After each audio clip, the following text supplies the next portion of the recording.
A historian thought she was just reviewing another Civil War-era photo. Soldiers lined up for a formal shot. But when she zoomed in on the little native girl standing in the middle, her heart stopped. She called her team over. Seconds later, they turned pale. What they saw changed everything. That fateful day, Sandra Sharp wasn't thinking about history, a major pastime of hers. She was in the middle of yet another bitter argument with her husband. Their loud and sharp voices echoed through the house, spilling out through the open windows and disturbing the whole neighborhood. This wasn't new. They'd been fighting for a while now. But this time felt different. It was heavier, meaner, more exhausting. With her emotions spinning out of control, Sandra grabbed her keys and bolted out of the house. She got into her car, not bothering to grab a coat, and drove off with shaking hands. There was only one place she could think to go, the only place that still gave her peace: the library. She worked at the local library, which also housed the town's small but rich archive. Inside its quiet rooms were pieces of history, letters, photos, journals, and artifacts that had survived the tides of time. For Sandra, it was more than just a job. It was her sanctuary. When the world felt heavy, the archives were her escape. The smell of old paper and dust welcomed her like an old friend. She made her way to the basement, where the oldest documents were kept, stuff most people didn't even bother with anymore. To calm herself, she started sorting through old boxes, trying to find anything that could be restored or digitized for public access. She liked projects like that. They made her feel useful, focused, in control. Then, as she dug through a stack of brittle files and yellowed photos, she found the photograph. At first, it didn't look unusual, just a black and white image of 6 white men standing stiffly in a clearing, dressed in old military uniforms. In the middle of them stood a little native girl. Sandra's breath caught in her throat. There was something about the image, something she couldn't quite explain. The men were all looking away from her like she didn't matter, like she wasn't even there. But the girl was looking straight into the camera, straight into Sandra's eyes. Wrapped in an oversized trade blanket, barefoot and small, she looked hauntingly out of place, centered, but invisible. The longer Sandra stared, the more disturbed she felt. She could feel it in her bones. This wasn't just another wartime photo. Something was wrong. With shaking hands, she carried the photo to a better lit room and took a high-resolution picture of it using the archive's camera. Once it was on the computer screen, clearer and brighter, she called over her colleagues. They all gathered around in silence, and then came the questions. Why was such a small girl alone with 6 grown men? Why did none of them acknowledge her? Who was she? The questions didn't stop, and neither did the feeling that something terrible had taken place just before the photo was snapped. Just then, Sandra zoomed in. Now they could see the pictures clearly, and what they saw next made them turn pale. Her bare feet appeared unusually dark, as if frozen. The girl's expression wasn't blank. It was full of pain. Her face was streaked with tears. She was crying quietly. The blanket she wore swallowed her whole. It was clearly too big for her, possibly taken from someone else. Sandra was sure the native girl had no proper clothes, no shoes, and she was outside, exposed to the cold. She must have been freezing, a colleague whispered. Sandra couldn't tear her eyes away. The more she looked, the more she noticed. One of the soldiers had his hand slightly raised, just enough to look suspicious. Another had a look on his face that wasn't quite right, something smug, something dangerous. Sandra's stomach turned. The possibility that the girl had been mistreated was no longer just a suspicion. It was a cold, rising certainty. Sandra had seen enough Civil War archives to know that history wasn't always clean. Soldiers, especially those stationed in the far west during the Indian Wars, had committed horrible crimes, most of which were never written down. But seeing the face of this one little girl, alone, crying, surrounded, it made everything horrifyingly real. "We have to find out who she was," Sandra said, voice thick with emotion. And from that moment on, she never looked back. As Sandra dug deeper, the story behind the photograph slowly began to unfold. She discovered that it had been taken by Alexander Gardner, a well-known photographer famous for his haunting images of the Civil War. The photo had been taken in May 1868 at Fort Laramie, deep in the Dakota Territory. Gardner had been hired to document the Indian Peace Commission, a group of U.S. military leaders and political figures sent to negotiate treaties with Native American tribes. This particular image was meant to capture a quiet moment during those intense negotiations. On the surface, Sandra and her colleagues thought it looked like a photo about power, politics, and diplomacy. 6 white men standing tall, calm, and official. But once again, it was the little native girl who took center stage. not because she was loud or dramatic, but because she shouldn't have been there. She didn't belong among those men. She looked small, scared, and entirely out of place. Yet there she was, right in the middle, staring into the camera. And Sandra couldn't shake the feeling that her presence wasn't an accident. Why was she in the picture at all? What was her purpose? Was the girl meant to represent something? A message? Or was her presence more personal?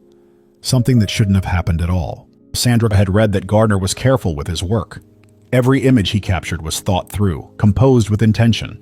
He didn't just snap photos randomly. If she was in the frame, then he had put her there. With that, Sandra resolved to continue digging deeper. Days later, she discovered that on the photo's ornate cardboard mount, Gardner had carefully written the names of each of the 6 men standing tall in the image: General Alfred Terry, General Harney, General Sherman, General Sanborn, Colonel Tappan, and General Augur. Each name stood out in bold, neat lettering, as if they were being proudly introduced to history. Their reputations were solid. Their roles in the Indian Peace Commission were well documented. If Sandra wanted to, she could easily look them up and find stories about their military careers, their political influence, their faces etched into the history of America's expansion west. But the girl? She remained a mystery. At first, Gardner had scribbled Arapaho beneath her. That word was written faintly, almost carelessly, as if he wasn't quite sure. Then, at some later point, he scratched it out, not erased cleanly, but struck through with a few rough lines. In its place, right on the fragile surface of the glass plate, he wrote Dakota. That correction said a lot. Gardner himself had no idea who she truly was. Even her tribal identity was a guess. That shook Sandra deeply. No name, no age, no story. Just a vague label that had changed over time. And that's when something shifted inside Sandra. This wasn't just about the photo anymore. It was about what it meant. That little girl, standing barefoot and wrapped in a blanket too large for her small body, had been seen by thousands over the years. She had appeared in museum catalogs, online galleries, and history slideshows, and yet no one had ever stopped to find out what had happened that day. But she would. Days later, while reviewing a high-resolution scan of the image with her team, Sandra noticed something odd. The girl's legs didn't seem to match her body. They looked slightly too long, like something wasn't quite right. At first, Sandra thought it was just a trick of the light or maybe the way the blanket wrapped around her. But the more she stared, the more it bugged her. And then it hit her. The girl wasn't just standing on the ground. She was elevated. She was standing on something. A box, perhaps, or a platform. Something had been placed beneath her feet to raise her up, just a little higher, just enough to place her in the center of the frame. The realization stopped Sandra cold. This changed everything. Someone, maybe Gardner himself, had made sure the child was seen. If the photographer had gone out of his way to raise her, literally, then Sandra's first instinct had been right all along. The girl wasn't in the photo by accident. She had been put there, framed, composed, given a silent spotlight. But that brought an even bigger question. Why? If she was important enough to be placed front and center, why wasn't her identity recorded? That one small detail, the box beneath her feet, unlocked a whole new wave of questions. It shifted Sandra's investigation in a new direction. She had been focused on the girl, but now she turned her attention to the man behind the camera, Alexander Gardner. Gardner was known for his striking war photography. He didn't just take random pictures, he captured moments. He was known to stage scenes if it meant telling a deeper truth. So what truth had he been trying to tell with this image? Using the internet, her contacts, and even traveling when she had to, Sandra was on a mission. A mission that was growing more personal by the day. Slowly, sometimes painfully, she began to piece together the forgotten story that led to the photo taken 157 years ago. She reached out to a well-experienced and traveled colleague who worked at a library in Dakota. He also managed the archives section and had a passion for history just like she did. When Sandra explained what she was working on, he replied quickly and warmly, saying he knew exactly what picture she was talking about. He promised to send her everything he had. Hours later, her inbox lit up with an email attachment, an old document he'd scanned and typed out. It was long, rich, and detailed. And the moment Sandra began reading it, the tears came. The little girl in the photo had a name, Sophie Mousseau. She was born just before the Civil War, to a French-Canadian father named Magloire, Alexis Mousseau, and an Oglala Lakota mother known as Yellow Woman. Her parents' love was forged through pain and chaos. Yellow Woman had been wounded during General Harney's brutal attack on a Lakota village in 1855. Later, she met Magloire at Fort Laramie, where they married and tried to build a life. Sophie grew up in the middle of two very different worlds. Her life was already complicated by history, culture, and identity, but nothing could have prepared her for what happened on the day the photo was taken. It was one of the worst days of her young life. That very morning, Sophie had buried her best friend, another native girl who had died from tuberculosis, a deadly illness that swept through communities like wildfire. The two girls had been inseparable. They played together, ate together, and laughed together. Their families were close, and everyone around Fort Laramie knew about the bond they shared. When her friend passed, something inside Sophie broke. The loss was too much for someone so young. She wouldn't stop crying. Her sobs were so persistent, so heartbreaking that her father, Magloire, desperate to soothe her, took her with him to a formal event being held at Fort Laramie later that afternoon. As a trader and interpreter, he had responsibilities there, and he hoped the distraction might calm her. But Sophie was inconsolable. While Magloire attended to his duties, Sophie wandered away, drifting toward the edge of the field near the officers' quarters. Her eyes were red from crying. Her hair was unkempt. Her shoes were missing. No one knew where they'd gone, not even Sophie herself. She was barefoot, heartbroken, and lost. Then something unexpected happened. The men, 6 of the most powerful white generals and politicians of the time, were already there, standing in formation as Alexander Gardner prepared his camera for a formal photograph. That's when they noticed her. She was small, tear-streaked and shivering, her bare feet pressed into the cold earth. At first they paused, unsure of what to do, but then something shifted. One of the older men stepped forward, kneeling to her level, speaking softly, asking her name, if she was all right. She didn't answer. Her grief was too raw. Another gently offered her a canteen of water, and then one man, moved by the sight of her trembling shoulders, quietly removed a trade blanket from nearby supplies and draped it over her like a shawl. It was a simple gesture, wordless, but full of warmth. The moment changed the tone of the gathering. No longer just a display of political unity, it became something more human. These were men who had come to negotiate peace, and now, unexpectedly, they were comforting a grieving child, one who represented both the cost of conflict and the hope of reconciliation. And it was in that quiet moment, when no one quite knew what to say, that Alexander Gardner got an idea. He had been hired to document the Indian Peace Commission's work. The photo he was about to take was meant to show diplomacy, progress, and peace between the U.S. government and native tribes. But what better way to capture the heart of that mission than to show a child, hurting, innocent, and brave, surrounded not by fear or violence, but by compassion? Now, to cheer her up, Gardner gently suggested she join the photograph. He placed a wooden box on the ground and invited her to step onto it. She looked up at him, unsure, but his voice was kind, and the blanket around her shoulders made her feel safe. Slowly, she stepped forward. The men moved aside to make room. They didn't scoff or object. One even adjusted his stance to make sure she had space.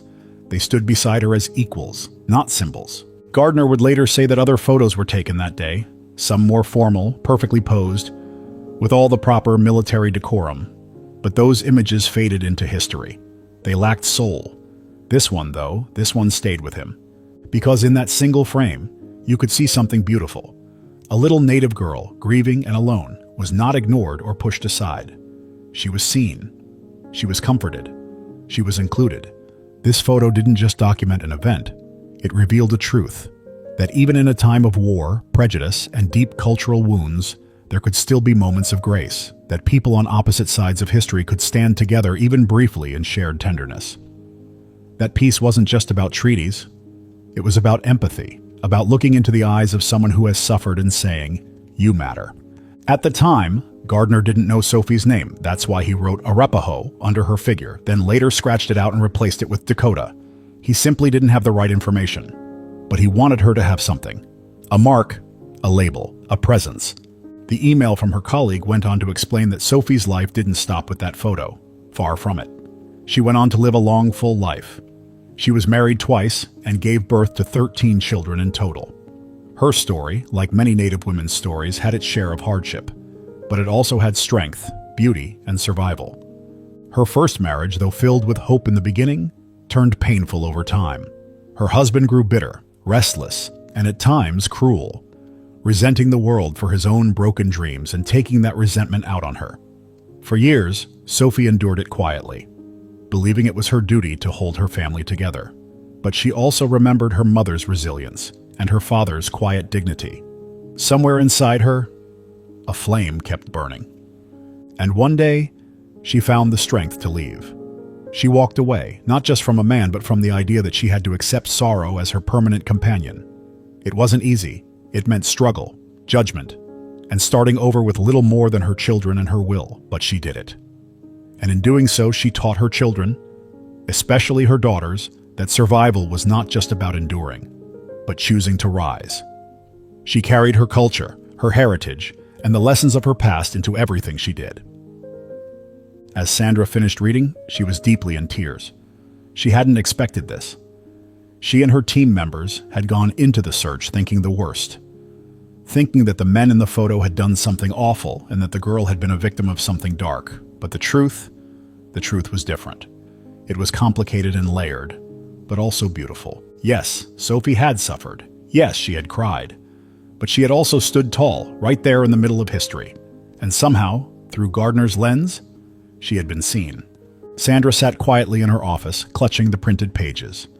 The light was dim, and the hum of the city outside the window faded into silence.